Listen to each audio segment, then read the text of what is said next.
Daniel woke up before the sun. The apartment was small and quiet, and the air smelled like the coffee he could not afford to make every day. He checked the time twice because he always worried he might be late. On the table sat 2 school notebooks, a tiny plastic dinosaur, and a stack of envelopes he did not want to open. His son, Ethan, slept curled up with a faded blue blanket. Daniel tucked the blanket under the boy's chin and whispered, "5 more minutes, champ." He smiled, even though he was tired. He had learned to smile first and worry later. He moved around the kitchen with care. He spread peanut butter on bread, added a banana, and wrapped the sandwich in foil. He wrote a small note on the napkin, "You are brave." He put it in Ethan's lunch bag. He drank water from a chipped glass, and his stomach gave a quiet protest. Breakfast would wait. Rent could not. He checked the calendar, counted the days, and tried to push the thought away. There would be time to solve it. There had to be. Today, he just needed to keep going. By 6:30, he woke Ethan with a gentle tap. The boy rubbed his eyes and asked the same question he asked every morning. "Do I have to go to school?" Daniel laughed softly. "Only if you want to be smarter than me." They dressed fast, sharing the bathroom mirror, brushing teeth side by side. Daniel tied Ethan's shoelaces and made a game of it, pretending the laces were little snakes that had to be caught. Ethan giggled, and for a moment, the tightness in Daniel's chest loosened. Joy could be small and still be real. They walked down the stairs, holding hands. The hallway smelled like soap and old paint. On the second floor, Mrs. Alvarez opened her door. She was their neighbor, kind and steady, with a warm voice. She watched Ethan for the first hour before school when Daniel had early roots. "Hola, my boys," she said. "Umbrella," she added, handing Ethan a tiny blue one. "It might rain." Daniel thanked her. He did not like asking for help, but he had learned that help was a bridge you also had to cross. He kissed Ethan's forehead, promised pancakes on Sunday, and hurried toward the street. His car was not new, not strong, but it started after a short prayer and a longer turn of the key. Daniel drove his first deliveries through quiet streets. He followed the same rules every day: be kind, be fast, be careful. He knew the city like a map in his bones. He knew which lights were slow, which alleys were safe, which parking spots were friendly. He greeted building guards by name. He carried packages with 2 hands, even the light ones. He said thank you more than most people. When you carried heavy days, soft words helped. By late morning, a thin rain began to fall. The windshield wipers squeaked, sweeping away the gray. The phone on the seat buzzed with new orders. Daniel's back ached, and his eyes felt hot, but he kept moving. At a red light, he opened one of the envelopes. It was a power bill. He studied the numbers like they were a test from school. He breathed in, breathed out, and promised himself he would call and ask for a plan. He did not like the feeling of asking, but there were times you chose courage over pride. This was one. He stopped by the school at noon to wave at Ethan through the fence during recess. The boy ran with a paper plane, hair wet with rain, cheeks flushed. He saw Daniel and waved the plane like a flag. Daniel waved back and blew a kiss he hoped would carry. He thought of his wife then, not with pain but with a quiet softness.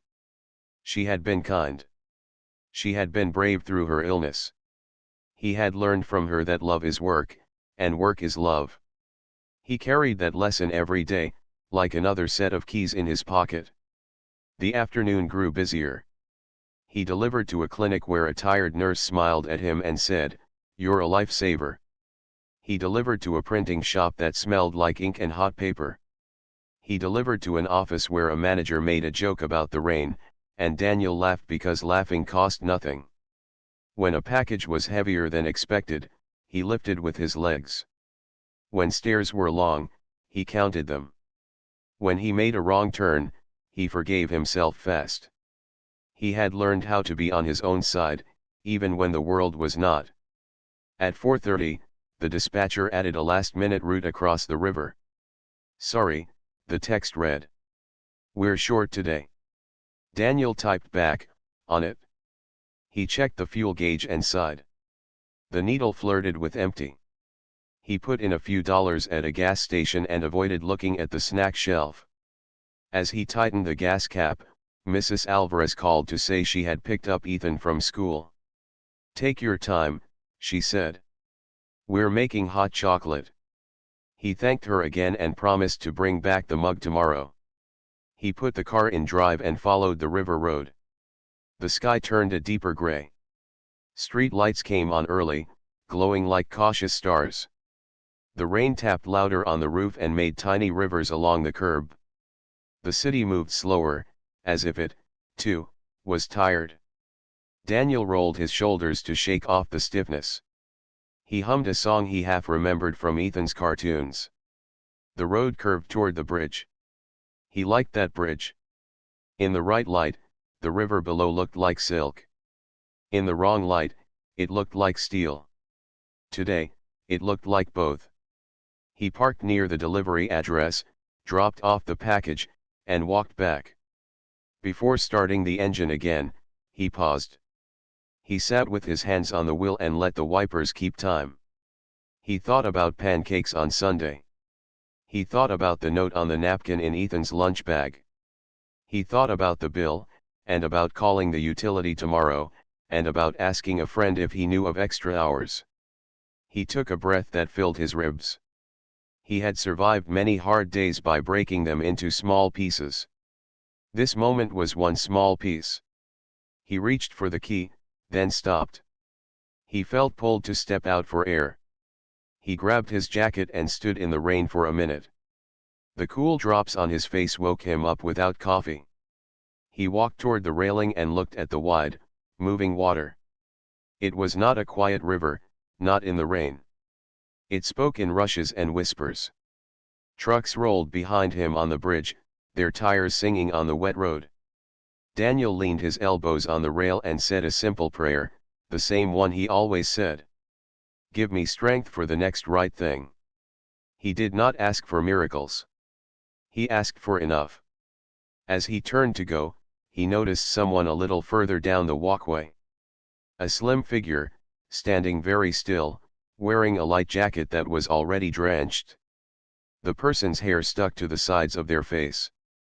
The way they stood made something inside Daniel go alert. It was not only the nearness to the edge. It was the stillness, like a held breath that had gone on too long. He felt a soft alarm in his chest. He did not want to stare, but he could not pretend he had not seen. He knew how it felt to be unseen. He looked behind him, hoping to find another passerby, a police car, anyone. The walkway was empty. The rain made a curtain that kept people away. Daniel wiped water from his eyelashes and thought of Ethan. He thought of what he would want a stranger to do if it were his child standing out in the rain, too still, too quiet. He did not make a plan with many steps. He chose just one. He would walk closer, slowly, and speak, not as a judge but as a human being. He would offer presence. He would offer time. He would offer listening. He moved toward the figure at a careful pace. He kept his hands visible at his sides. He did not call out right away. He did not want to startle them. When he was a few steps away, he stopped and left space, the way you leave space for someone's feelings. "Hey," he said, his voice steady but gentle. "It's wet out here." The figure turned slightly. It was a girl, young, with eyes that looked older than her face. The rain slid along her cheeks, and he could not tell what was rain and what was tears. "Are you okay?" he asked. For a long second, the girl did not answer. The river moved, and the trucks hummed, and the rain drummed on the railing between them. Daniel did not reach for her. He did not rush. He knew that sometimes the first gift you can give is a calm voice and a steady breath. "My name is Daniel," he said. "I'm a dad. My boy is home with hot chocolate. I was on my way there." He took another breath. He saw her shift a little, too close to the edge, and he felt the alarm rise. He let the truth rise with it. "Don't jump," he said, softly but clear. The rain poured harder, blurring the street lights into soft halos. Daniel stood only a few steps away from the girl, heart pounding in his chest. He could see the way her shoulders shook. He wasn't sure if it was from cold or from holding back tears. Her shoes were right at the edge of the bridge, toes almost hanging over. One wrong step, and she would fall. Daniel spoke again, gently, but this time firmer. "Don't jump. Please. I know it feels heavy, but this isn't the way." His voice carried through the rain, not loud, not forceful, but steady like an anchor. The girl finally looked at him. Her eyes were red, swollen, and filled with something Daniel recognized: pain mixed with exhaustion. She whispered, barely audible, "Why do you care? You don't even know me." Daniel let the words sit in the air for a moment. He could feel the wind sweeping past both of them, carrying raindrops into his hair and soaking his jacket. "You're right," he answered honestly. "I don't know your story. But I know what it's like to feel like everything's against you. I know how it feels when the world is too much." He paused, his throat tightening. "And I know what it means to have one person remind you that you matter. Tonight, maybe that person has to be me." The girl's lips trembled, but she didn't move. The water below rushed louder, like it was trying to call her down. Daniel slowly took a half step closer. He kept his hands open and visible, his movements calm. "My name's Daniel. I'm a dad. My little boy is waiting for me at home. If you leave tonight, I'll have to tell him why I didn't come back. I don't want to carry that. And I don't think you want to carry this choice either." She flinched, squeezing her eyes shut, as if his words pressed against the walls she had built inside. A sob escaped her, raw and broken. She covered her face with her hands. "You don't understand," she cried. "Nobody understands. I'm so tired of pretending. At home, I'm nothing. At school, I'm nothing. I feel invisible, like I could vanish and no one would notice." Daniel felt the sting of her words deep in his chest. Invisible. Forgotten. He knew that feeling too well. He remembered nights sitting alone in his car after a shift, wondering if his life had any meaning beyond paying bills and folding laundry.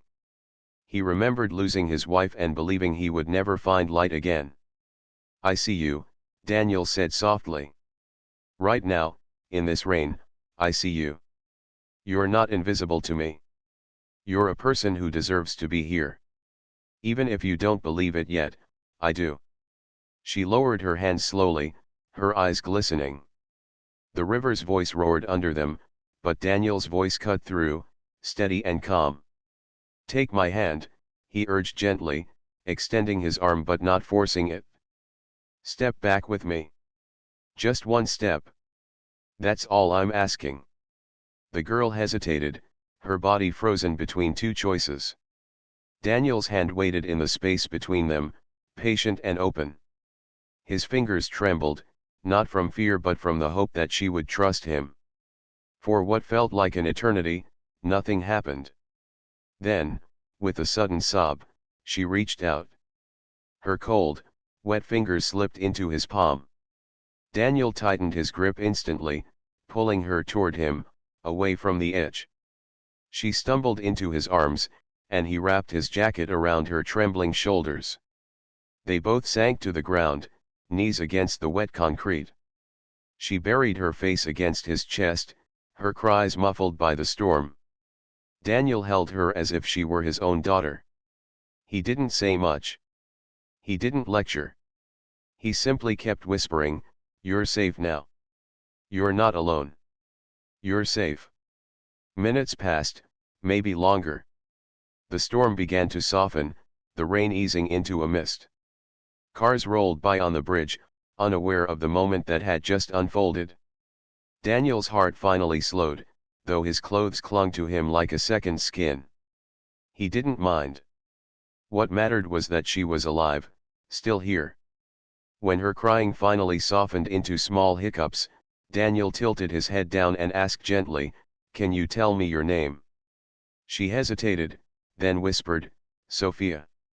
Daniel smiled faintly, repeating it to make sure it stayed real. "Sophia. That's a strong name. And tonight, you were strong. You didn't let go." Sophia shook her head weakly. "You saved me. I didn't want to live. I still don't know if I do." Daniel didn't rush to argue. He knew words couldn't erase her pain in an instant. Instead, he spoke from the truth of his own scars. "I've been where you are. Maybe not the same story, but the same kind of darkness.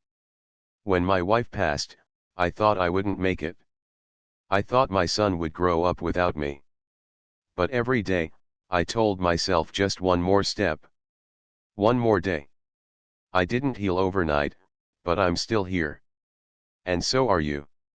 Sophia looked up at him with tired eyes. "But what if I can't do it? What if I'm too broken?" Daniel brushed a strand of wet hair from her face, his hand gentle. "Then let others help you carry it until you can. You don't have to do this alone. Tonight, I carried a little of your weight. Tomorrow, someone else can. That's what being alive is, sharing the load." The girl didn't reply, but she leaned into him, her silence softer than before. Daniel knew this was only the beginning. She had a long road ahead, but at least she was still walking it. As the rain finally eased, Daniel helped her to her feet. "Come on," he said, steadying her. "Let's get you somewhere warm." Sophia nodded faintly. For the first time all night, she didn't look at the river. She let Daniel guide her back toward the safety of the street, her steps unsteady but real. The night had grown quieter after the storm passed, but Daniel still felt the heavy weight of what had just happened. His shirt was soaked through, his shoes squished with every step, and yet all of that seemed small compared to the girl walking beside him. Sophia's head hung low, her wet hair hiding most of her face. She clutched Daniel's jacket tighter around her shoulders, as if holding onto a lifeline. They reached his car. Daniel opened the passenger door gently. "Hop in," he said. She hesitated at first, biting her lip. He could see she wasn't used to trusting strangers. But after a few moments, she slid into the seat. Daniel turned on the heater, and soon the car filled with the warm hum of air. Sophia sighed and leaned back, as though her bones had been holding too much for too long. For a while, they drove in silence. The road glistened with rain, street lights reflected in long, broken lines. Daniel kept his eyes ahead, giving her space to breathe. He knew better than to press too soon.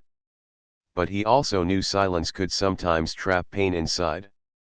Finally, he said quietly, "Sophia, I don't want to pry. But do you have someone I can call? A parent, a friend, anyone who'll be worried about you?" Her shoulders stiffened. Her fingers twisted the fabric of the jacket. "No," she muttered, staring out the window. Daniel glanced at her, sensing the answer wasn't the whole truth. "No one?" he asked softly. Her jaw tightened. Then, with a bitter laugh, she said, "Oh, people know me. Too many people. But they don't really see me. At home, I'm just a piece of a family name. A trophy. Something to show off, not someone to care about." The words cut deep with the sharpness of hidden wounds. Daniel slowed the car a little, giving himself more time to think. "What do you mean by family name?" Sophia pressed her forehead against the cold glass of the window. The city lights danced over her face as she whispered, "My mother is Eleanor Whitmore." Daniel almost pressed the brake too hard. The name was not one you could miss if you lived in the city. Eleanor Whitmore owned one of the largest real estate companies in the state. Her photo appeared in newspapers whenever a new tower opened downtown. She was a figure of wealth and power, always in perfect suits, smiling confidently. To most people, she was untouchable. Daniel blinked, trying to connect the dots. The Eleanor Whitmore, he asked in disbelief. Sophia nodded slowly. Yeah. That's my mother. For a moment, Daniel didn't know what to say. He thought of his tiny apartment, the unpaid bills stacked on his kitchen table. He thought of how carefully he stretched every dollar, while this girl belonged to a family that probably never worried about grocery money. And yet, she had been standing on the edge of a bridge, ready to let go. He cleared his throat, still struggling to process it. But, if your mom has everything, money, power, comfort, why?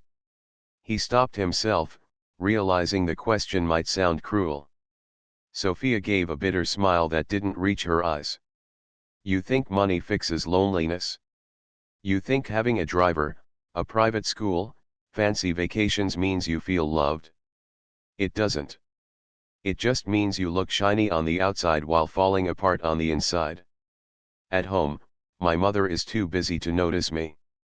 Meetings, business deals, charity dinners, everything else matters more. My father left years ago, and I barely remember his face. I'm surrounded by people all the time, but I've never felt more alone. Daniel's chest tightened. He had assumed pain belonged only to those who lacked things like him, counting coins for gas. But listening to her, he realized pain wore many masks. He softened his voice. Sophia, being rich or poor doesn't change the fact that we all need someone to listen, someone to care. I can't imagine how hard it is to live in the shadow of a world that doesn't see you as a person. But I promise you, your life matters. Not because of your last name, not because of wealth. It matters because you're you. Sophia turned her head, meeting his gaze for the first time since she got into the car. Her eyes glistened, not only with sadness but also with a fragile hope, like she wanted to believe him but didn't know how. You really think so? She whispered. Daniel nodded. I know so. You're here tonight because you reached for my hand. That tells me deep down, some part of you still wants to be seen, to be alive. And I'm glad you didn't let that part go. She pressed her lips together, her hands trembling as she pulled the jacket tighter. For the first time, her posture shifted from collapse to something more upright. Silence returned for a while, but it was lighter this time. The tension wasn't as sharp. The city opened up before them, glowing with wet reflections. After a few minutes, Sophia spoke again, her voice steadier. You have a son, right? You mentioned him. Daniel smiled faintly, thinking of Ethan. Yeah. His name's Ethan. He's 7. He's my reason to keep going, even on the hardest days. Honestly, he's the reason I didn't give up when my wife passed away. Some mornings I think I can't do it, but then I see his face, and I remember why I have to. Sophia's eyes softened, almost envious. He's lucky to have you. Daniel shook his head. No. I'm lucky to have him. He teaches me every day that love doesn't have to be perfect, it just has to be present. And that's enough. Sophia swallowed hard, and her gaze fell to her hands. I wish someone felt that way about me. Daniel's voice was steady, full of quiet conviction. Maybe tonight is the beginning. Maybe you needed to hear it from a stranger first, to believe it's possible. You are worth love, Sophia. Don't ever doubt that. Her eyes filled with tears again, but this time they didn't fall from despair, they shimmered with something else, something fragile but alive. They drove the rest of the way in thoughtful silence. The storm clouds had started to break apart, letting patches of moonlight filter through. The world seemed calmer, as though it, too, had been holding its breath. As Daniel pulled the car into a safe street, he realized that this night had changed both of them. For Sophia, it was the first step back from the edge. For him, it was a reminder that even in his struggles, he had something to give: a voice, a hand, a presence that could keep someone alive. And in that moment, Daniel understood, sometimes the most unexpected people cross your path, not by accident, but because both of you need saving. Daniel parked the car in a quiet street near his apartment. The air was fresh after the rain, carrying that earthy smell that often follows a storm. For a moment, the two of them just sat there, listening to the ticking of the car's engine as it cooled. Sophia clutched the jacket tighter around her, while Daniel thought of how strange and unexpected the night had become. He turned to her and said softly, "Do you want to come in for a while? Just to warm up. My son's with our neighbor. You'll be safe." Sophia hesitated, her eyes scanning his face. Trust was not something she gave easily, but something in his steady tone made her nod. "Okay." They climbed the narrow stairs to his apartment. Daniel unlocked the door, and the familiar creak welcomed them. The space was small, with second-hand furniture and walls painted in warm beige. The smell of Ethan's crayons and a faint trace of cinnamon filled the air. It wasn't much, but it was home. Sophia looked around carefully. "It's cozy," she said. Daniel smiled, almost embarrassed. "It's simple.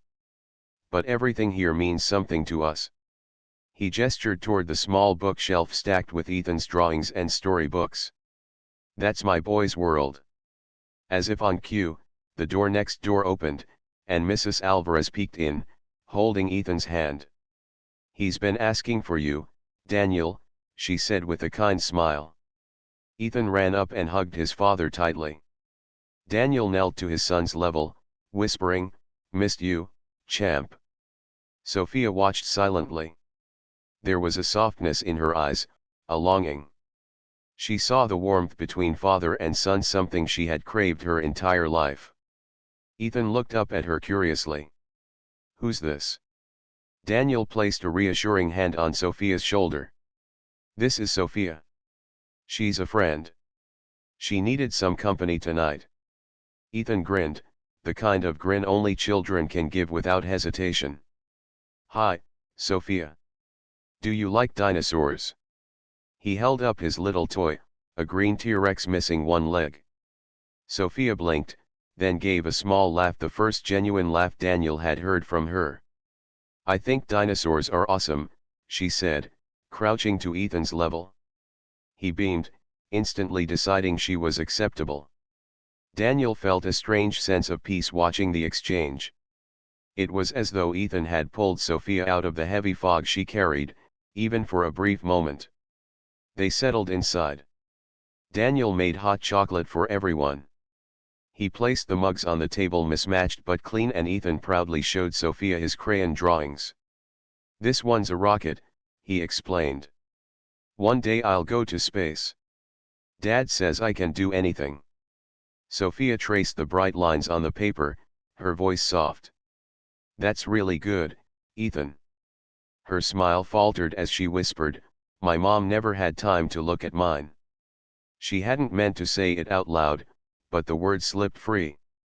Daniel caught the pain in her voice. He didn't comment, didn't push. Instead, he gently said, "Sometimes people don't see us the way they should. But that doesn't make us less valuable." Sophia looked at him, her eyes shining with tears she didn't want to shed. She sipped the hot chocolate, the warmth seeping into her hands, into her chest. For the first time in months, maybe years, she felt like she was allowed to exist without judgment. As the evening went on, conversation began to flow. Sophia listened as Ethan described his favorite superhero movies and how pancakes on Sunday were the best thing in the universe. She laughed at his silly impressions. Each laugh seemed to chip away at the wall she had built around herself. Later, when Ethan grew sleepy and curled up on the couch, Daniel placed a blanket over him. He turned to Sophia. "See? That's my reason. Every day when I think I can't keep going, I look at him, and I remember why I must." Sophia's throat tightened. You make it sound easy, she whispered. Daniel shook his head. It's not easy. Most days I feel like I'm walking uphill with rocks in my pockets. But love makes the weight worth carrying. And sometimes, we need to let others walk beside us so we don't fall. The words hung in the air. Sophia felt them settle deep inside. She had been surrounded by people her whole life, but no one had ever said something so simple, so real. For the first time, she admitted quietly, I don't want to go back home. It doesn't feel like home. I feel like a stranger there. Daniel leaned forward, his voice kind but firm. Running away won't heal you. But staying silent in pain won't either. Maybe it's time you told someone. Not to fix you, but to stand with you. Sophia bit her lip. The thought of speaking to her mother terrified her. Eleanor Whitmore was powerful, intimidating, and always too busy. But a part of her wondered if maybe she had underestimated her mother's ability to care, if only she knew how close her daughter had come to disappearing. The clock ticked softly. Ethan stirred in his sleep, muttering something about superheroes. Daniel smiled down at him, then turned back to Sophia. Tonight, you chose life. That means tomorrow, you get another chance. Don't waste it. Sophia nodded slowly, her heart heavy but lighter than it had been on the bridge. She knew the road ahead would not be easy, but for the first time, she believed she could walk it. And she knew she wasn't walking it alone anymore. When she finally stood to leave, Daniel handed her his number. Call me if you ever feel like you're standing on that bridge again. Day or night. Promise me. Her fingers closed around the paper. She whispered, I promise. As she stepped into the night, the moonlight fell on her face. The city no longer seemed as suffocating. Somewhere deep inside, she felt a spark, a hope that maybe, just maybe, she could find her way back. And Daniel, watching her go, realized something too. Sometimes, saving someone else reminded you that your own struggles had meaning. His life wasn't just about surviving anymore. It was about giving hope, even when he barely had enough for himself. That night, both of them carried something new, the fragile but powerful belief that broken people could still build something whole together. Next morning came slowly for Daniel. He woke up earlier than usual, with Ethan still curled against his side. The boy's soft breathing filled the small apartment, and Daniel stared at the ceiling, replaying the night in his mind. The image of Sophia standing on the edge of the bridge, her trembling hands, her broken voice, it all stayed with him. He had promised to be there if she ever needed him again, and he meant it. By the time Daniel dropped Ethan off at school and started his delivery shift, he thought maybe things would return to normal. But they didn't. Mid-morning, his phone rang with an unfamiliar number. He almost ignored it, but something inside told him to answer. Hello, he said cautiously. Is this Daniel? The voice was firm, professional, but slightly shaky. Yes. This is Eleanor Whitmore. Daniel froze. That name. That voice. The woman Sophia had spoken about with such distance, the one whose shadow had nearly consumed her. Ah yes, ma'am, he stammered. There was silence on the line before Eleanor spoke again. My daughter told me what you did last night. She told me everything. I don't even know how to begin to thank you. Daniel pulled his car to the side of the road, his heart thudding. She's safe. That's all that matters. She is safe because of you, Eleanor said firmly. If you hadn't been there, her voice broke, and Daniel realized she wasn't the untouchable figure from the newspapers right now. She was a mother who had almost lost her child. I'd like to meet you, she continued. Today, if possible. My office, downtown. I want to speak in person. Daniel hesitated. He wasn't used to offices in tall glass towers. He wasn't used to sitting across from powerful people. But then he thought of Sophia, of the promise he made, and he agreed. When Daniel walked into the Whitmore building later that afternoon, he felt out of place. The marble floors gleamed, the receptionist's smile was sharp and practiced, and men in tailored suits carried briefcases as though they belonged to another world. He almost turned back, but a young assistant led him upstairs to Eleanor's office. She stood by the window, tall, elegant, dressed in a navy suit that looked like it cost more than his monthly rent. But when she turned, her eyes were tired, softer than he expected. "Daniel," she said, extending her hand. "Thank you for coming." He shook it awkwardly, unsure of what to say. "How's Sophia?" "She's resting," Eleanor said quietly. "We spoke this morning. It was the first real conversation we've had in years. She told me about the bridge. About you. About your son." She paused, her voice thick. "I didn't realize how blind I've been. I thought giving her the best schools, the best clothes, the best future would be enough. But I never gave her the one thing she needed: time." Daniel didn't respond. He knew this wasn't the moment for judgment, but he also knew that truth was sometimes necessary.